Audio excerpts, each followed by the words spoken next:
YouTube, what's up? 100 plus club in the building. Real life saying in the building. We in the hyperbolic time chamber. We getting up, we working every single day. It's Friday, thank God.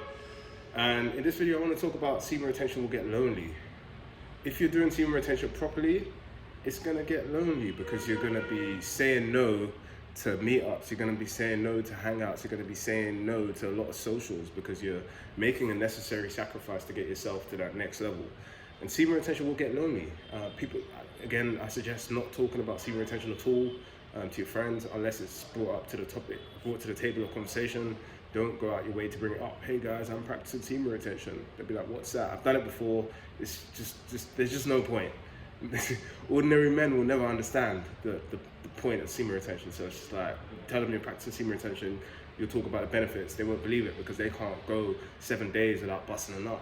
And that's most men. They're just addicted to releasing. So don't talk about it. It's gonna get lonely. And the first time I started practicing semen retention, I was in like complete isolation. And that's one of the laws of power. I can't remember what law exactly, but one of the laws of power is don't build fortresses to protect yourself. Isolation is dangerous. And I 100% agree. Because I pretty much lived as a recluse for like a good 4 months, I came back to the Western world and I didn't want to socialize with anybody. I found it weird going to parties. I'd be looking around and I'm just like, what is this? Like, what is the point of this? My social skills massively declined. So I don't recommend going completely monk and isolating yourself from interaction with people and that kind of thing, not talking to anyone. It will get lonely in the sense that you might be desiring a partner, because you might not have a partner on semen retention. I don't really recommend practicing semen retention with a partner. You could just practice ejaculation control and regulating your ejaculation frequency instead. There's no point practicing. Semen retention, I believe, is best for single men, especially in this fucking dating climate with inflation and cost of living crisis, blah, blah, blah. If you're a single man, stop wasting your money dating right now. Like, this is not a good time to be dating. Just hold your energy to yourself and you attract all the things that you need to. Semen retention is best for single men.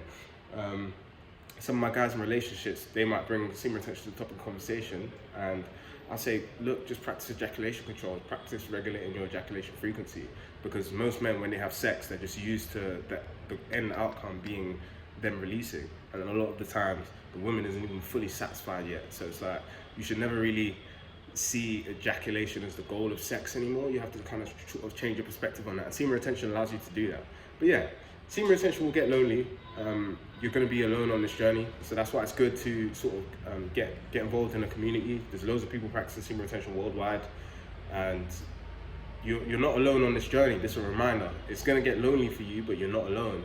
And just because it's lonely doesn't mean that you can't progress. Like, sometimes you have to find a way to be okay with being lonely and alone. There's a difference between lonely and alone, but semen retention, it's a personal journey. That's what I mean by the word lonely. I don't actually mean you're going to be lonely and you're going to be feeling sad, but it gets difficult at times, especially when you're used to having women around you and stuff like that. You might be wanting a partner, you might be wanting to release, you might be wanting someone to talk to, and you might not be able to find that in the physical realm. That's why I urge you, we have the power of the internet, let's use it. Connect to people worldwide. There's so many people on this fucking journey. Like, let's go. But yeah, don't isolate yourself. I've done it, it's not worth it. Isolation is dangerous. But yeah, I think this is the 29th video I've made on semen retention. To be honest, I'm kind of running out of things to talk about. I feel like with my 30 videos, I've pretty much covered a lot of the stuff related to semen retention. Cold showers is not really related to semen retention. I don't think so. It's something you could do in your practice, but it's difficult to do and stuff like that. And yeah, we'll see. Maybe I'll make a video on it. There's a lot of stuff not really related to it.